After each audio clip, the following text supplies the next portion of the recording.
In this episode of KubeFM, we're joined by Fabián Sellés Rosa, who's a platform engineer at Adevinta and one of the people responsible for running Ship, their internal multi-tenant Kubernetes platform that powers dozens of teams across more than 20 clusters and more than 2,000 nodes. In this episode, we go deep into the realities of platform engineering at scale. These are things we'll be looking at. What it actually means to run a multi-tenant cluster with independent teams deploying workloads with very different requirements, why even simple services can cause unpredictable failures in shared environments, and how one specific issue, Kafka plus DNS resolution in a multi-tenant Kubernetes setup, turned into a full engineering investigation. Fabián walks us through the entire journey of debugging this problem. We'll look at why Kafka's multi-step DNS resolution behaves differently for different tenants, how Ship's infrastructure, networking model, and DNS hierarchy interacted with Kafka in surprising ways, the 7 different approaches they tested, and what failed, why it failed, and what they learned along the way. Last but not least, we'll be looking at how they finally arrived at a solution using node local DNS and CoreDNS templating, plus a clean self-serve interface for tenants. This is the kind of conversation we love at KubeFM. Real failures, real debugging, real engineering trade-offs, and a behind-the-scenes look at how a large platform team actually solves problems. If you're working on a platform team, dealing with DNS, Kafka, multi-cluster setups, or just want to hear a brutally honest engineering story, this episode is definitely for you. And this episode of KubeFM is brought to you by LearnCube. Since 2017, LearnCube has provided Kubernetes trainings for engineers all over the world. Courses are instructor-led and are 60% practical and 40% theoretical. They're given both in-person and online to groups, as well as to individuals. LearnCube students have access to course materials for the rest of their lives. And if you want more information about how you can level up, check out learncube.com. Now, let's get into the episode with Fabián.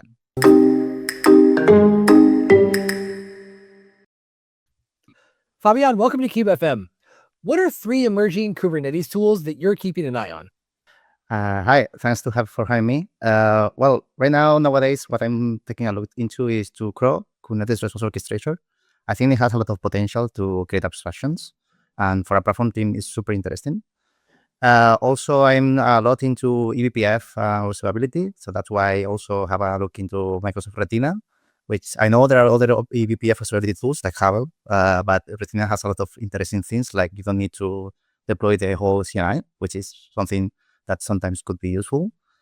Big Cluster is kind of a mature technology nowadays, but still it's evolving, and I think I like to see what people are doing with big clusters and what are the use cases, etc., if they are going production ready.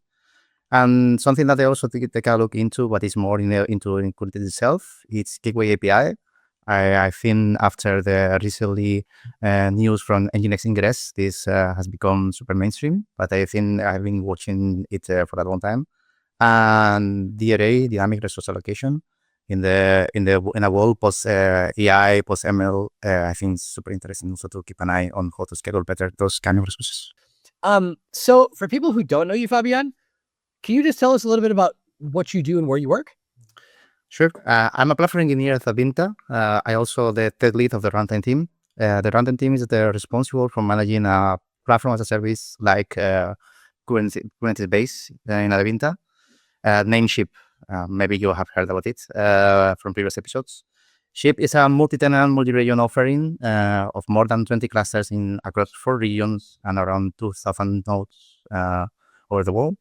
And this is what I do. And also very happy to be here because many of my colleagues, current and former, has been a guest before, like Thibaut, Tanat, Saint Miguel. So I'm very happy to be here. Very good. And how did you get into cloud native? Well, I started to get into cloud native at Adevinta as well. Long time ago, like 10 years ago, we were building platforms very early. At the beginning, we were developing a Mesos cluster, a Mesos platform. I don't know if you remember Mesos. That Mesos cluster was more tailored to the data jobs, data learning jobs, and these kind of things. But it was very hard to deploy services on top of Mesos. If you remember those days, you had Marathon, which was a Mesos framework. At the moment in time, at Adevinta, we're thinking about how to deploy those services better. That's when my team was entitled to do the decision if they need to switch to Kubernetes or not, and that's why my cloud native journey began. And Fabián, what were you before getting into cloud native? I've been always SRE, DevSecOps, sysadmin, name it like you like, in small startups and consultancies. Okay. And it's no secret that the Kubernetes ecosystem moves very, very quickly. What works best for you to stay up to date in terms of resources? Well, for the ecosystem and tools, I'll keep an eye on a lot of social media platforms like LinkedIn. I watch KubeFM, Kubernetes, or Reddit. Kubernetes also is very good. For Kubernetes itself, I tend to be keeping an eye on the official blog post, official blog of Kubernetes. And also, I tend to skim over Kubernetes enhancements. It's a repo where there you can see the gaps that are being moved, being proposed for Kubernetes. And I tend to watch what is being proposed there, so I can have a grasp of what is going to happen in Kubernetes. If you could go back in time and share one career tip with your younger self, what would it be? I think I will recommend myself two things. One is write more, but don't plan too much for it, because I always think a lot of should be the best article, the best way to explain ideas, the best way to share with others. And I think writing is one of the best skills you can have. It helps you structure your thinking, it helps you share your learnings and offload your brain, which is very good. And the second learning I will share with myself is that do and plan less. So experiment with things is way better than discuss. Sometimes you having running code will end the discussion very quickly. All right. And in terms of our, as part of our monthly content discovery, we found an article that you wrote titled "A Journey Through Kafkian SplitDNS, a multi-tenant Kubernetes offering." Today, we're diving into a fascinating DNS challenge in a multi-tenant Kubernetes environment. Can you start by giving us some context about SHIP and what prompted this entire journey? Well, as we were as we've been saying, Ship is a multi-tenant platform, and inside of offering, inside of platform, we run different marketplaces. Every marketplace has different workloads and also different needs, different technologies. And in Ship, we need to support that variety. We need to support HTTP APIs. We need to support the default workloads. We need to support Kafka consumers, one producers. We need to have support a few of them. And since our classes are multi-tenant, we need to ensure that when we do a change, we don't break other tenants' workloads, right? This is a thing we need to keep an eye on. One day, one of our brands, one of our marketplaces approached to us, and through a confluence of factors, they wanted to switch to a new Kafka provider, and a managed Kafka provider. And then asked us if we can do some changes to accommodate that new change. And that change was due to factors and some like business strategy, costs, these kind of things. This has happened a lot into Ship. So one tenant comes and say, "Oh, look, I want to do this." Then as a platform team, we need to decide if we want to make it as part of the platform offering, or we just need to do a hack to enable them and keep it very into hack, right? And you mentioned tenants wanting to use a third-party Kafka service. What specific technical requirements did this create, particularly around DNS? So this managed Kafka service, essentially, what they will do is they will maintain their own brokers, their own Kafka servers in their accounts, in their infrastructure, and then we need to connect to those, right? In terms of DNS, what it happened is that obviously to connect to that provider infrastructure, you need to create a private link. Why a private link? Because you need to have to fulfill two purposes. You want to keep your data secure and probably affordable because traffic costs, and also because the provider uses that private link as an authentication method. So you have that private link targeting that provider infrastructure. It will means that you can effectively access that data. And in terms of DNS, what we want is that the clients don't need to know exactly where you are targeting in terms of the provider infrastructure. So we need to rewrite the DNS so a Kafka client can land into the provider infrastructure without knowing the very details of where it's going through. Cool. So for those less familiar with Kafka's architecture, why is DNS so critical for Kafka connectivity specifically? What makes this different from other services? So Kafka DNS resolution is quite peculiar because in another client, what you do is that you want to interact with the service, you will use DNS to translate the host name to an IP. That's known. I think everyone knows about that. In Kafka, you will first fetch a bootstrap server. That bootstrap server will give you a list of servers, a list of brokers that you also need to resolve to connect to the data. So it means that in Kafka DNS is more tricky because you can may resolve the bootstrap server address, but then if you cannot resolve the brokers, you cannot connect the data. And if you cannot resolve the DNS resolution for connecting to the brokers, that will lead to outages, to delays, to problems, to outages. So, and in our case, since we are multi-tenant and multi-cluster, it means that a single Kafka client needs to connect to resolve to the right DNS using this managed provider, or if it is not using it, it also needs to resolve it. So Fabián, one of your key constraints was the multi-tenant nature of SHIP. How did this multi-tenancy aspect complicate finding a solution? Yes, in SHIP, we decided very early that we wanted to be a multi-tenant offering. Being multi-tenant creates a lot of challenges. One of them is that when you are making changes, you cannot break other tenants. This is the default rule, right? You effectively need to fix the problem. You need to fix to serve this the future to new tenants. That's also another thing you want to do. But you also don't want to increase the platform operational burden. You don't want to increase the load of your team. So this makes things more harder when you are in a multi-tenant setup. Because if it's single tenant, maybe this is easier. You just need to change that cluster, that piece of your architecture, and that's it, and it's contained. When it's multi-tenant, you need to be more cautious. Now, let's walk through your journey of trial and error. Your first attempt was using a Route 53 split DNS. Why did this approach seem promising initially, and what made it fail? So this solution is probably one of the simplest you can think of, right? When you are thinking about a split DNS, you can look about what your cloud provider gives you. And in our case, we are hosted in AWS, so we use Route 53, and we know that Route 53 allows you to do a split DNS. And we thought, okay, let's do that. Let's do a split DNS. In our case, that wouldn't work because early on we decided that we should share a single VPC to host multiple clusters. Why? Because this comes from a very early architectural decision. We deploy our nodes, Kubernetes nodes in private subnets. This is because we don't want to expose those nodes to the public network. This is for security reason. And that nodes or the pods, when they want to connect through internet, they use a managed NAT gateway provided by AWS. So far, so good. It's pretty standard. I think everyone runs the same way or a similar setup. But using those NAT gateways, it means that it has associated some IPs. Those IPs are public. People allow listed those IPs into third-party services. You always see IPs in internet services, which means that it was not so easy to modify those IPs in the NAT gateways.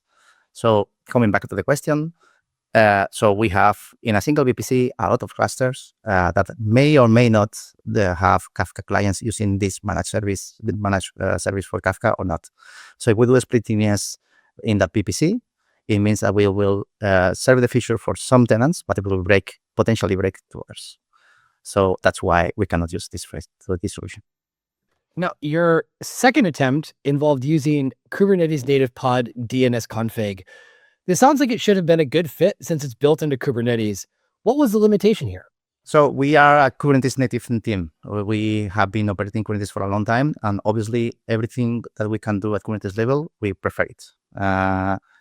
So we look into the pod spec, and we saw this DNS config and host aliases fields, and we thought, okay, this might be into something.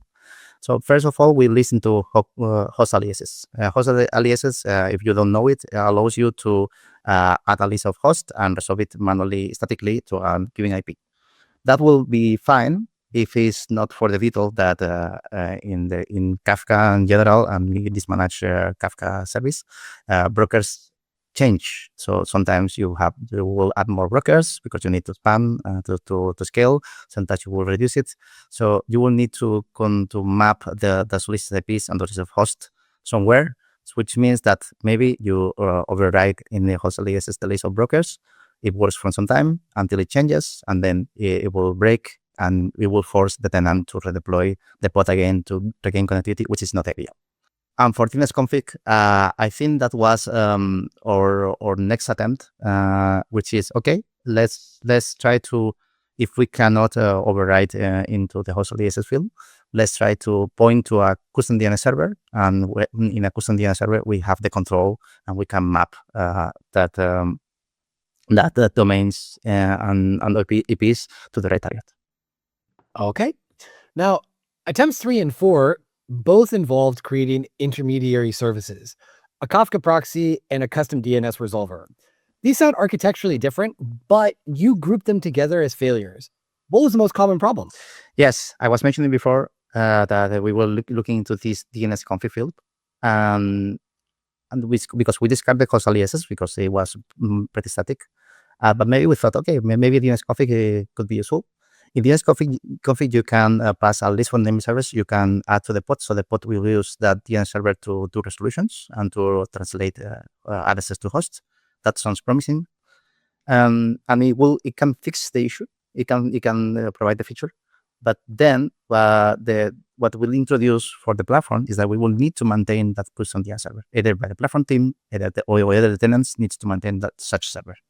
And if that where it goes down, then it's a point of failure, and we will have a downtime and an outage. That was not ideal, and that was the rationale why we decided to discard it. Then we thought, okay, maybe it's not about DNS. Maybe we can find a solution outside DNS. Why not create a Kafka proxy, right? The idea here is that instead of pointing to a different name server that resolves the DNS resolution, what we do is that we configure the clients to interact into this new Kafka proxy that we should create. And this Kafka proxy abstracts the connection to the managed Kafka service, even to the in-house service. So it likes simplified interface. So Kafka clients in ship will connect to the proxy, and the proxy will take care of connecting to the right Kafka with some configuration. This also could work, but then it will mean that it will be a single point of failure because we will need to maintain that proxy. My team will need to maintain that proxy. And also it will need to be developed, maintained, patched, and it will have more production load that make us think that is not maybe the best solution. Your fifth attempt got closer to a working solution using CoreDNS with hard-coded broker addresses. Can you explain how this approach worked and what the remaining challenge was? Yes. After all those ideas that we were circling back and we were discussing and discarding, we look into what we have available. We look into our in-cluster DNS architecture, and we saw that we have a CoreDNS. That is the DNS server that most or all Kubernetes cluster uses for internal DNS resolution. So since we know it was there, we look into what we can do with CoreDNS, and we'll take a look into a plugin that is the template plugin. In the template plugin in CoreDNS, you can rewrite some DNS configuration. So when someone asks CoreDNS what's the address of this host, you can rewrite it with this plugin and answer whatever you want. But as we were saying before, the brokers are dynamic. So since they change, it means that every time they change, we will need to change the configuration of CoreDNS, adapt it, and redeploy CoreDNS configuration to keep the pace of the changes, which is not an ideal solution because it means that until we discover there are changes and we deploy those changes, we will cost downtime to clients. So that's why it could have worked if the lists were static. Since it was dynamic, we couldn't use it. Now, attempt 6 introduced the CoreDNS metadata plugin, which seemed to address the toil issue. This feels like you were getting very close. So what happened here? So essentially, we like the CoreDNS approach. The only problem that we had is that it was pretty static and it was cumbersome to maintain. So we started to think if we can do a similar solution, but that allow people to be more self-serve and more dynamic, right? So what we did is here in this system is, okay, let's keep the targets in the config because the targets were pretty static. Those are private links. They change, but they don't change that much, at least for in that moment in time. And what we'll do is that, okay, we'll allow people to label pods in a certain way. So when you are in a pod running in ship and you want to contact the managed provider Kafka, you will add a label saying, I want to use Kafka 1 in this pod. And then CoreDNS will have the responsibility to rewrite the DNS resolution to target to the right destination in the provider in Kafka.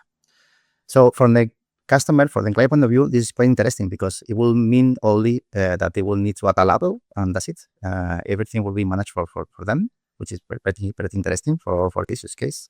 But for us, it will require, for the platform team, it would require maintaining the mapping, which is not ideal because it changes, but it could be acceptable because they were not that dynamic, so we can accept that to change them from time to time. But then we hit a problem, which is when we were doing our tests through against CoreDNS, this worked pretty well. It was promising. We were very happy. But when we deployed this solution into our real clusters, we rediscovered ourselves that we were using node local DNS. Node local DNS is an add-on, a DNS add-on that improves DNS latency. And in node local DNS, you cannot support the metadata plugin. And this metadata plugin in CoreDNS was the trick that allow us to add the label and then do the change in the configuration so CoreDNS can rewrite the apps. And that brings us to your successful solution, Node Local DNS with a template plugin. Can you walk us through how this approach works technically? So the idea here is that, okay, we almost have a working solution with CoreDNS and metadata plugin and the template plugin with a label. But we hit the block with a node local because node local didn't have the metadata plugin. So we take a look into, okay, which plugins are available in node local. And then we saw that there was a template plugin that is a plugin that we have used several times. Actually, we introduced node local because we had an incident a long time ago. I think Dana wrote about that. It's not always DNS until it is the name. And there we discovered that our in-cluster DNS architecture was super loaded, and we used node local to reduce the load and to discard some garbage queries. So we used the template plugin in that incident to reduce the load. So we were pretty aware of it. In this solution, the final one, what we decided, okay, let's do the following. We will tell our tenants to deploy a service with a standard name, service type standard name, targeting to the right target. They can manage, they know the target, they are aware of the details, so it's super simple for them to deploy that service type standard name. Then we will also, and we will set a convention that service needs to have a certain name to be able to discover in CoreDNS. And in CoreDNS, we will do a change of the configuration in another local that says, okay, when you want to resolve the managed provider DNS, and we will do as a name to this Kafka service as a name, and you can resolve it. Since in the way Kubernetes DNS resolution works, when Kafka clients in the target namespace will try to resolve where is my provider Kafka hostname, it will start searching for my provider Kafka hostname in this namespace, my provider Kafka hostname in this namespace .service.service.advisor local, and we added a configuration at node local that says, okay, if you find a query asking for my provider Kafka managed service namespace, redirect it to the target of the service standard name, and it will do the trick, the hack, that the Kafka client could go to the right target if it's that service is present. But if it's not present, it will do nothing. So clients that configure that service and it will work. Clients that don't configure the service, it will also work because essentially it wouldn't break other use cases. From a tenant perspective, what do they actually need to do to implement this solution? Now, from when thinking about how much work falls on them versus the platform. Using this final solution for them will require very, very little things. It will require deploying this service type as a name to keep the target. That's one thing, but this could be a one-time thing. And also will require for the pods to increase the ndots configuration. Why? Because the length of those DNS records could be pretty big. And with the default ndots configuration, it could be treated as a complete record, which means that this trick that I was explaining earlier of Amazon, my managed Kafka provider .namespace .service.local search will stop working, and the DNS will treat it as a complete and will not return anything. Fabián, you mentioned tenants need to set ndots to 7 in their DNS configuration. For people in our audience that might be unfamiliar with this DNS parameter, what is ndots and why specifically the value 7? Sure. The ndots parameter is part of the DNS reservoir configuration. It's part of the configuration of the DNS resolver. And this configuration, what it controls is the number of dots you can have in a domain, in a record, without being considered a full domain, which means that if you have more than X dot and dots in the record, it wouldn't search for it. For instance, if you have an index of 1 and you pass a record like foo.bar, and it will consider it full and don't add the search domain that you also configure in your DNS resolver. In Kubernetes, typically these are service cluster local, namespace service cluster local, etc. The number of 7 is arbitrary. It could be higher, could be lower. It should be higher than the number of dots in the record used for the managed provider in Kafka, which we decided to be 7, but could be any number. Actually, we made it also configurable through an annotation. Manually configuring DNS config for every deployment sounds tedious. And you mentioned using Kyverno to automate this. How does that work? Yeah. So among our tenants, among our client base, we have people that are very Kubernetes savvy and people that know zero about Kubernetes because they don't want or need to know, right? So what we did in this case is we don't want people to enter into the pod and changing the DNS config spec field to add the ndots, because that could be troublesome. So we thought to as a user interface to define an annotation, which is standard ndots. That's annotation is something you can add into your pod, and it will include a number. The number should be higher than 5 because 5 is the default ndots configuration in Kubernetes. And if you have an annotation with a number higher than 5, then we have a Kyverno policy, a Kyverno mutation policy that says, okay, I have found that annotation, and I will now mutate the pod spec to include the required DNS config field with the right values coming from the annotation, and it will configure the ndots for that pod. And that will enable people to use this hack in the CoreDNS configuration. Now, looking at the big picture, you went through 7 different attempts before finding the right solution. In retrospect, what were the key factors that made this final approach successful where others failed? So the main idea of this article, while I wanted to share it, is to share with the audience or share with people that sometimes your first idea is not the best. So when we were thinking about the future, we set like 3 evaluation criteria. We needed to be maintainable first. We need it to be self-serve because we don't want people to ask us to allow them or enable them to deploy things. And we want it to be evolvable or easy to maintain. So if you have these 3 success criteria, you run those criteria into every attempt, you will score them. And this 7th attempt is the one that we think scores the best in the 3 areas. Were there any unexpected lessons learned during this journey that might not be obvious from just looking at the final solution? Well, it's not obvious because it's iterative. The path to any good solution is to be iterative. You need to think through all the possibilities and options, and you start to discard or confirm things you like. Also, I think understanding the internals and it helps you pick better. Like, for instance, in our case, we were pretty aware of our in-cluster DNS architecture and what we can do in Kyverno about mutating webhooks. That also improves the user experience. So if you just aim for a working solution, that's fine, but you might end with a subpar solution.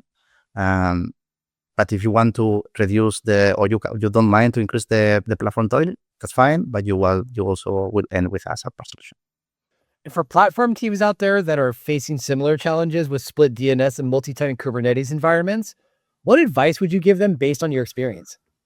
essentially define your success criteria so you can measure different options and the trade-offs you make. At times you need to relax those criteria as long as, for instance, they don't talk to the platform or don't hinder the user experience. That could be fine. Sometimes it's the other way around. For instance, in our case in Chip, we aim to provide self-service interfaces to people with a minimal toy to the platform team, which means that the trade-off here is that sometimes we need to invest more time analyzing what are the options available. Maybe we need to develop our own, and it means more developing time in the team. Now, Fabián, what's next for you?